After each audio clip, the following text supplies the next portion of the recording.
Hi friends, आप देख रहे हैं फिल्मी खिचड़ी। मैं हूं रूना आशीष और हम बात करने वाले हैं रोम रोम में बसने वाले इस भजन की, जो कि बस हाल ही में कुछ ही घंटों पहले ये लोगों के सामने आया है।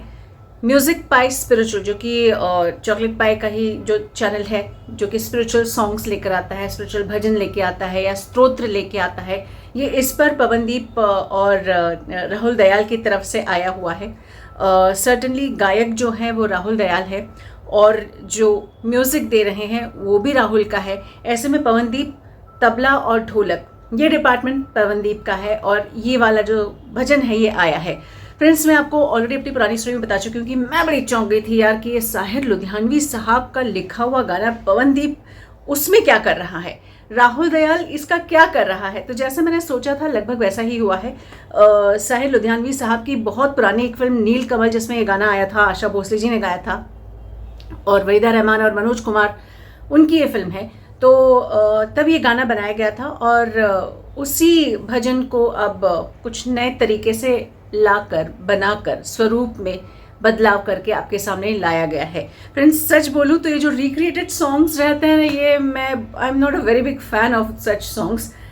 मुझे ऐसा लगता है कि पुराने गानों की ना एक बहुत मिठास होती है, उसको छेड़ना नहीं चाहिए। हालांकि मैं ये भी नहीं कहती कि कई बार ऐसा होता है कि बहुत अच्छे तरीके से निकल कर आ जाते हैं ये जो रिमिक्सेस और रिक्रिएटेड है।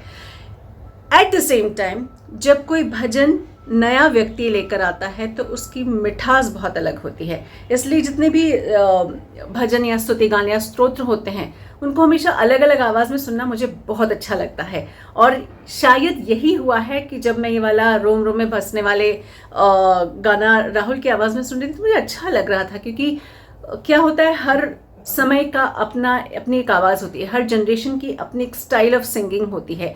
और जब भजन या स्पिरिचुअल बातों को या स्तोत्रों को नए ज़माने के हिसाब से पिरोकर लाया जाए ना, तो उस भजन की, उस स्तोत्र की, उन बातों की उम्र बढ़ जाती है। और मुझे लगता है कि इसके साथ भी यही हुआ है। इस भजन की उम्र बढ़ा दी गई है, नई आवाज़ में लाया गया है, नए तरीके से पेश किया गया है। हालांकि पूजा तो भगवान की ही हुई है।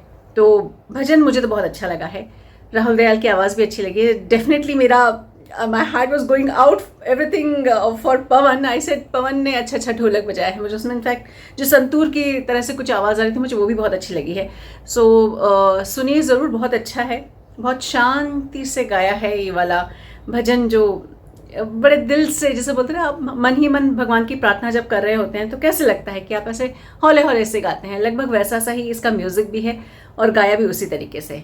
लेकिन इसके पहले भी जो म्यूज़िक पाई स्पिरिचुअल रहा है, इसमें पवनदीप दिखाई सुनाई कई बार दिए हैं। ओके,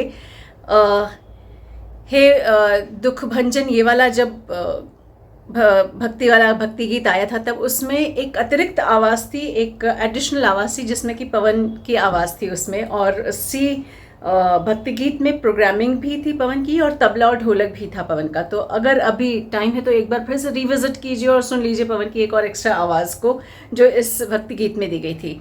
एक शिव स्तुति आई थी, डेफिनेटली आपको याद ही होगा, पवन एंड अरुणिता की थी और music by Pawan he was there.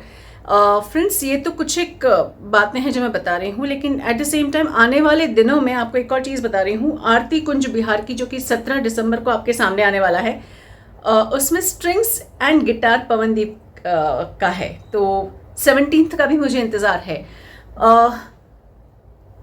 It's a very good combination.